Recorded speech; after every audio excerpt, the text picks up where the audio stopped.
வணக்கம், முத்துக்குமரன் சில்க்கு. இன்னைக்கு என்ன பார்க்க போறோம்னாக்கா பூந்தமிழ் பட்டு சாரி. இதுல வந்து பாத்தீங்கன்னாக்கா 20 கலர் வருங்க. டிசைன் வந்து பாத்தீங்கன்னா ஒரு 15 டிசைன் வரும். நம்ம கடை எங்க இருக்குதுன்னு பாத்தீங்கன்னா சேலம் டிஸ்ட்ரிக்ட் இளம்பிள்ளைங்க. இதுல வந்து பாத்தீங்கன்னா நம்ம போடுறது வந்து பூந்தமிழ் பட்டு சாரி ஆஃபர் பிரைஸ்ல போட்டிருக்கிறோம். 3 சீலை 1000 ரூபா மட்டும்தாங்க. இந்த சீலையோட முந்தி இது பிளவுஸும் வந்து பாத்தீங்கன்னா கான்ட்ராஸ்ட் பிளவுஸ் வந்துடும். அதே மாதிரி வந்து பாத்தீங்கன்னா உடல் பாத்தீங்கன்னா அந்த அளவுக்கு கான்ட்ராஸ்டா பார்டர் கான்ட்ராஸ்ட் வந்துடும்.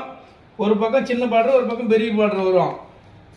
இதில் ஒவ்வொன்றிலையும் பார்த்தீங்கன்னாக்கா குறைஞ்சபட்சம் 15 டிசைனும் ஒரு 20 கலருக்கு மேலே கலர் வந்துருங்க. இதில் வந்து கலர் காட்டுறோம் பாருங்க. இதில் வந்து கீழே இருக்கிற கலர் எல்லா கலரும் வந்து பார்த்தீங்கன்னாக்கா நம்மகிட்ட அவைலபிள் ஸ்டாக் இருக்குது. இதில் யூனிஃபார்ம் ஆர்டர் வேணாலும் எடுத்துக்கலாம். அப்படி உங்களுக்கு ஆன்லைனில் போடுறதுக்கு இதாக கஷ்டமாக இருந்துச்சுனாக்கா நீங்கள் நேரில் வரக்குள்ள வந்து துணி பார்த்துட்டு கூட எடுத்துக்கலாம்.